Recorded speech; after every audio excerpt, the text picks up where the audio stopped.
Hi, I'm Bill Hodges, and this is Spotlight on Tampa Bay. 4 months ago, I began looking for a legislator that I could have on the program right after elections, and I was lucky enough to be able to get Senator Athenia Joyner. I'm so excited you're here with me. This has to be a very exciting election cycle for you, Oh, yes. being a Democrat. Well, I'm truly excited and really haven't been able to sleep since Tuesday night. It's just one of those things that happens in your lifetime that you never even dreamed about. And so, of course, I've been sharing my enthusiasm and happiness with everybody else I know.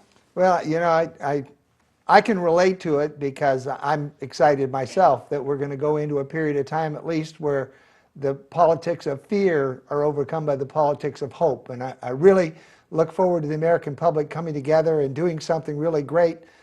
I remember the same enthusiasm following John Kennedy's election. There were a lot of us that were very excited about it. It was my very first election, and to be part of it, and I was very excited for it. And so I know what you're going through. Yes, I think that all of America is excited.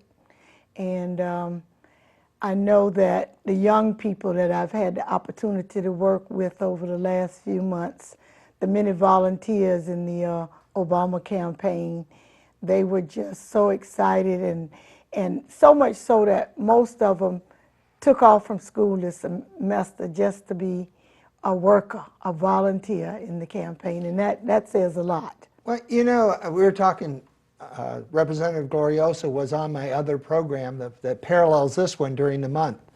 And we were talking about that, the grassroots support and the grassroots organization that Obama has put together. People talk about Pelosi and Reid pushing him around, and I don't think that's going to happen. If he wants to, he can go right back to those mailing lists and go directly to the people and go Yes. around Congress. He made it clear that it wasn't about him, it was about us. And the people, in fact, represent the magic that makes us move in these legislative bodies. And oftentimes I tell my constituents, I can go and be your voice, but you need to use your voice to communicate to the other elected legislators so they will know what it is that you want. And you must speak loudly and show up and voice right. your concerns in order to get some change made. Yeah, I listen to people complain constantly. My very first question to them is, did you vote?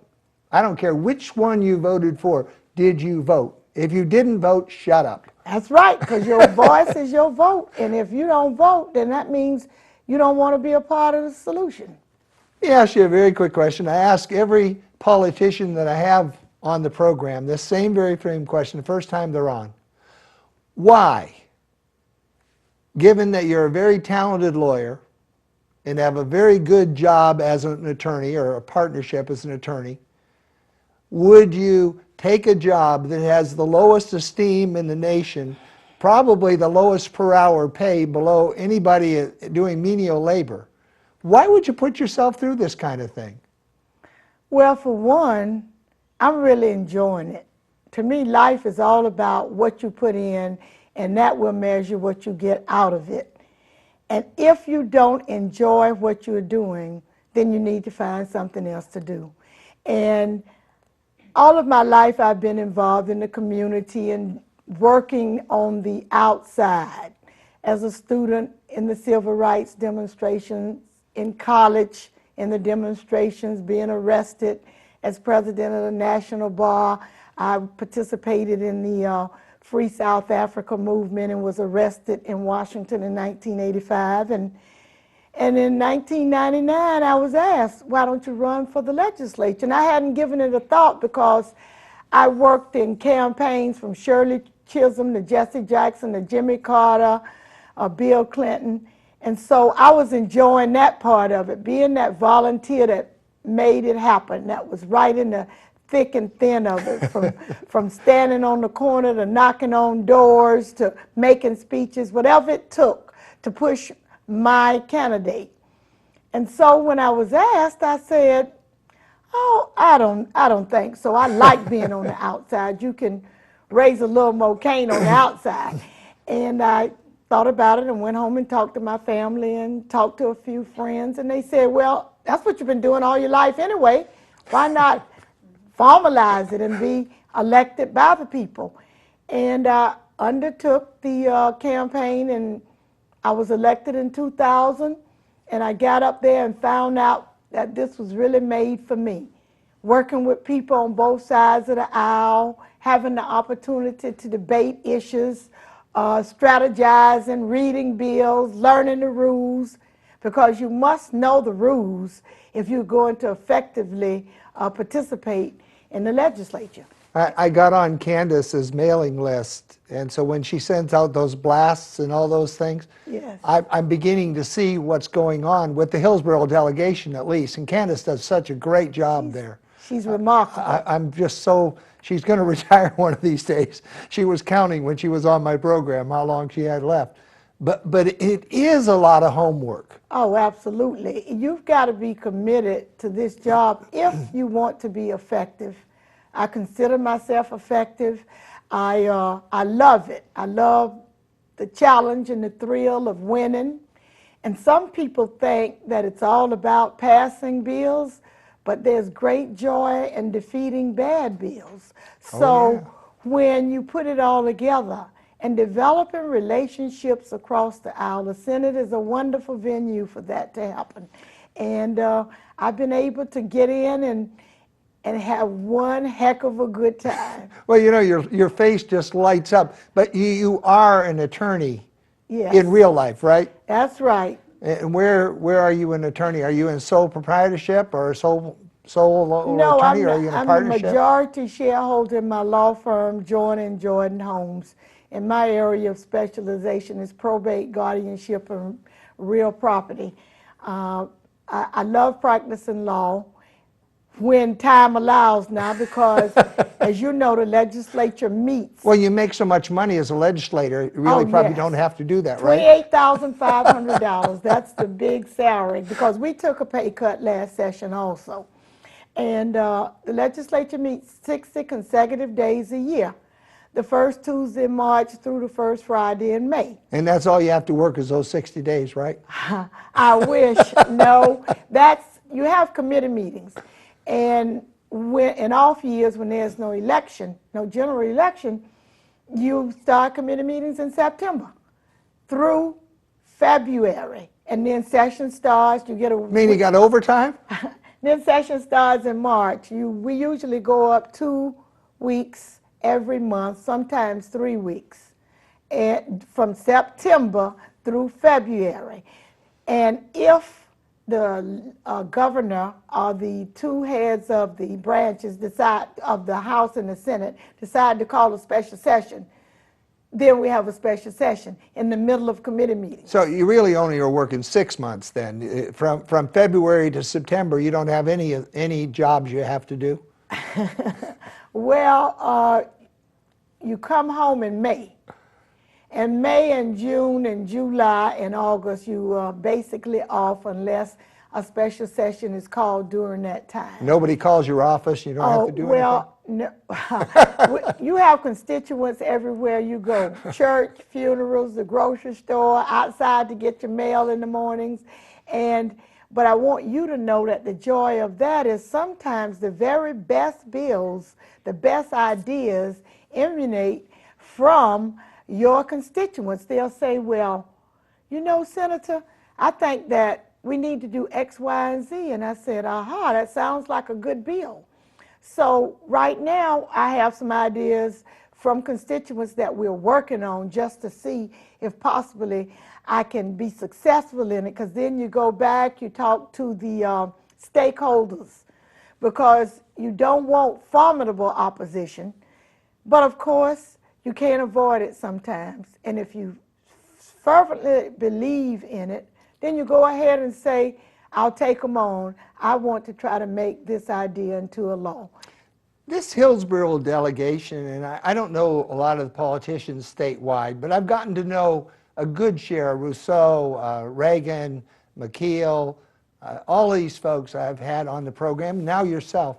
You all seem to get together very well, and it doesn't seem like anybody is an extreme in either direction. Well, we respect each other's right to have our philosophical differences, and each person represents their own value system of what they've acquired during their lives, and you have to factor that in, that we're not going to be on one accord, but as long as we respect each other's right to propose or to debate whatever it is that that person, and then it helps if you like the person. So we get an opportunity to get to know each other and to develop friendships. Not as much It's hard as, to, if you get to know somebody really well, it gets, in most instances, harder to dislike them. oh, absolutely, and that's the key, because life is about relationships. Once you get to know people, you can agree to be disagreeable. You can agree to disagree, but nobody in the meantime has their feelings hurt because they know that I'm speaking from the vantage point of what I believe in, and that's Arthenia's position, or that's Ron Reagan's, or Betty Reed's, and so you know, in order for this to work, Yeah, I like Betty you- Reed too. you've Really neat got lady. to get along with people, and so we work across the aisle. And our delegation is a very good delegation. There's Senator Justice, who has Oh, I like, there's another guy. he's Victor is wonderful. really a And great then guy. Senator Victor Chris, whom I've known for years. Well, that's who I meant, was and Victor Chris. yeah, Victor Chris. But I also liked our governor coming out and bucking the national party and saying, look, it's important people vote. If we need to expand the hours, we're going to expand the hours to get the vote in. Yeah, he put people first, and that's important because it was clear that there was a problem. The hours were not sufficient. Initially, when we had early voting, it was longer, and then the legislature went back and changed it. So now we're going to go back, and I filed a bill to change it back to 12 hours, but we'll see. You know, you see how things play out, and you say, well, it didn't quite work. Maybe we need to increase them, give more time on the weekends. I think we should have a weekend. And we also need to expand the facilities where you can hold the elections. Some of the sites, some of the library spaces are very small and not sufficient to handle the big crowds. So you need to look at that. How many people register to vote at a certain precinct, and what does the space look like? And how many employees can effectively handle them from the supervisor's office? So we need to give supervisors more options by increasing the spaces where and the facilities. And we've got a new one here in Hillsborough County. Yes, and I'm sure that she'll be successful. She's well organized and well thought of in the community, and has a good track record from when she was a county commissioner. Well, when Supervisor Iorio was in, she did an outstanding job. Yes, and Robin Kravanik before Mayor Iorio, before she was even supervisor. I remember Miss Kravanik and what a good job that she did. So we've got to give them the tools to work with, and so as a result of some of what has happened, I've either filed some bills relating to election laws, or I'm on the threshold of filing. Well, this changing machines, time in and time out, it's just got to be, it's expensive, first of all. It's very expensive, but what prompted this last change was the fact that we needed a paper trail. And so in order to get it, we had to change machines. It's unfortunate that we didn't realize that when we changed after the 2000 election, but you learn something every time. I don't understand why the state of Florida doesn't have a machine for the state of Florida. So if I move from Hillsborough County to one of the Pasco or Pinellas or wherever, I walk in, I find the same machine there. I don't have a learning curve. You could come up with training for the whole state. It just seems ridiculous. And it also leads to the opportunity, or at least the appearance of, kickbacks and other things to these supervisors who get to choose a multi-million-dollar system. Well, you also want to give the supervisors of elections some discretion in selecting which machines. The state certifies machines that meets the qualifications enacted in the statute. And you might have more than one company that produces a machine that does what the state says it must do. And you want the locals to have some control, and you give supervisors discretion. Even with early voting, it's only 8 hours for weekends.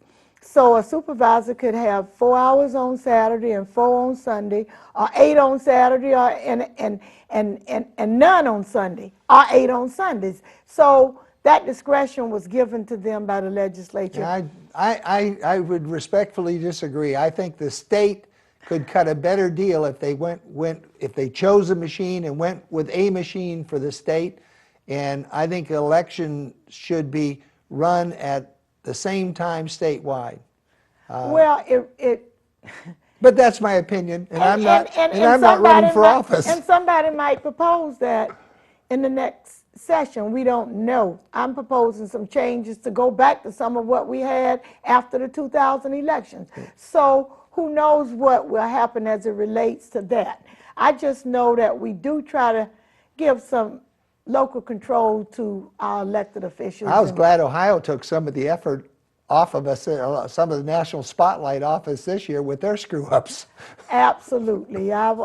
We ran a good election. We had some snafus here and there, but 70,000 votes that weren't counted.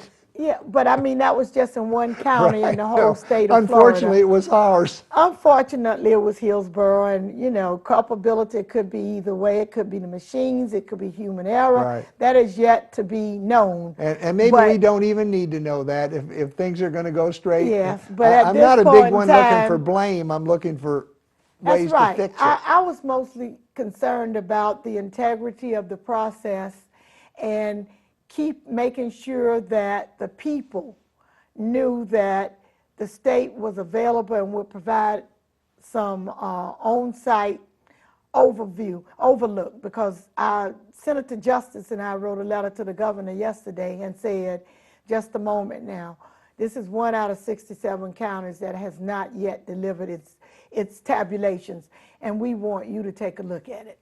But it worked itself out, and last night we had the other 3 officers finally elected. I understand there's still a few votes out there, but at this point, it's a done deal. It's a done deal, and we have a supervisor, county commissioner, and a school board member. Well, it's a done deal. Now, given the national situation that we have, I read something where Pinellas County had more empty hotel rooms, their budgets were going down, which reflects into state revenues. Where do you see us going the next 4 years in the state?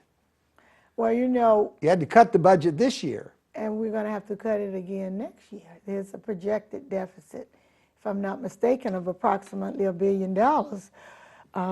Florida's revenue predominantly comes from sales tax, and when we don't have tourists and we aren't spending money, then we aren't collecting sales tax, so consequently there's less money available to provide for the needs of the people of the state of Florida. So and that's a big thing in Florida. Oh, absolutely. Attracting people down here and paying sales tax. But at this point, because of the economy and the dismal situation that we're faced with, even those of us who live here have tightened our belts considerably, so there's even less money coming in. You made a very important point there.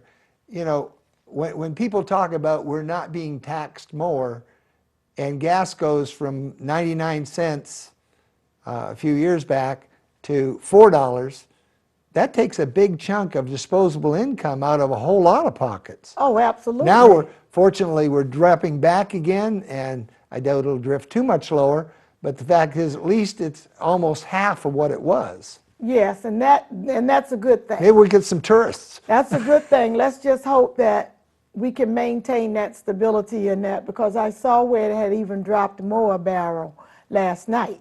So hopefully that will cause us to have even Floridians to start traveling more. Maybe now drive down to Naples or over to Miami, because there's just been a significant drop. But the legislature's got to look at ways to increase the revenue.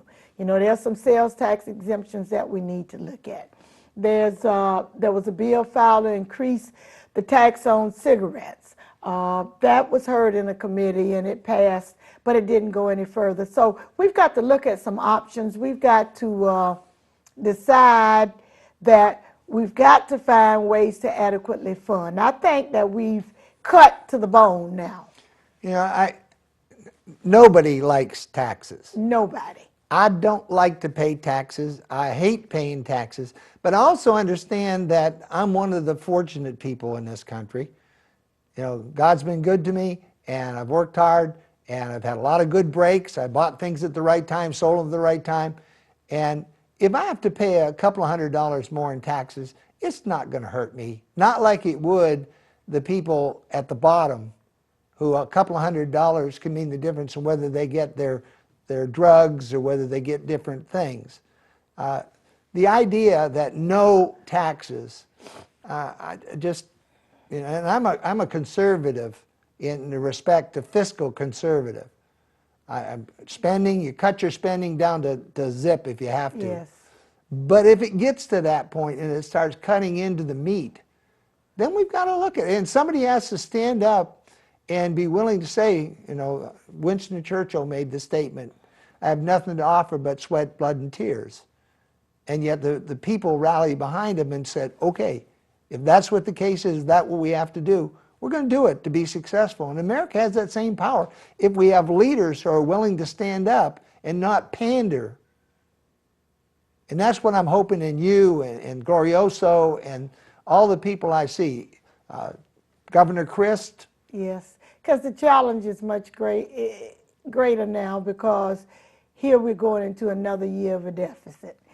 And we look at the country, hopefully, well, our new president, who represents our president-elect, who represents all of the people. I mean, he got votes from all demographics, all age groups. He knows that Americans are suffering. So we do have this at a national level also, and if there can be some immediate economic stimulus from the national that finds its way here, in addition to those of us here in Florida in the legislature taking the lead and looking at the sales tax exemptions and coming up with creative ways to increase our revenues. We've just going to have to, like you said, lead or get out of the way. And sometimes doing what's unpopular is what you have to do if you're going to survive and people have what's necessary for their basic needs. You know, we have the elderly, we have the developmentally disabled, we have sick people, and we cannot continue to just cut. People have got to have a reasonable Safety net. quality of life, Yeah. and we've got to provide protection and a safety net for the least fortunate. It's left up to the 160 of us, along with the governor, to come up with some solutions. And Yeah. this year, it's a major challenge more than ever before. You know, prioritizing our needs. We can't just cut across the board and say everybody takes 4%, because you can't do that in your personal budget. Yeah. I can't decide that I'm Power going and to cut Electric. that I'm is- going to cut the electricity, the I'm going to send utilities you by 4% 10%, less, I'm sorry. my mortgage by 10%. I've got to pay the mortgage. I got to pay the car note. I've got to pay the electricity. So you prioritize. And some of the other things that you can do without or you can decrease, you do that. And that's what we've got to do. That has always been my disagreement with this across-the-board cut. I think it's time for us to prioritize. It's time for us to look at the sales tax exemptions. It's time to look at areas where we possibly could raise, increase, whatever needs to be done to plug that hole within reason. I mean, we are all reasonable people. We know that nobody wants their taxes increased, and I don't We can't either. continue to charge. No, we can't. I mean, it used to be the tax and spend Democrats, but now we've got the spend and charge Republicans, you know, and I'm not sure which, either one is great, but at least we need to not run our country into a hole. But, you know, you mentioned our president-elect, Obama. You know, it took Moses 40 years to lead his people out of the desert. And I don't know what kind of challenges the man's going to face, but I do know that he can't do it by himself. No, he can't. We all have to get behind him and put our greed and put these lobbyists away. Well, and he said that. He said it's a major challenge. We are all in it together. I know Americans have these high expectations of him. However, As he said, we didn't get in this mess. We got to get out of this mess, but we didn't get in it overnight. Consequently, we've got to exercise some patience, but we've got to help because we're all in it together. He has the lead. He can inspire. He has the bullet pulpit. He can The email list that he can go directly to people yes, with. but the Congress, and people need to know and understand that the Congress passes the laws, and he's going to need their help, and they've got to come together and put together an economic stimulus package.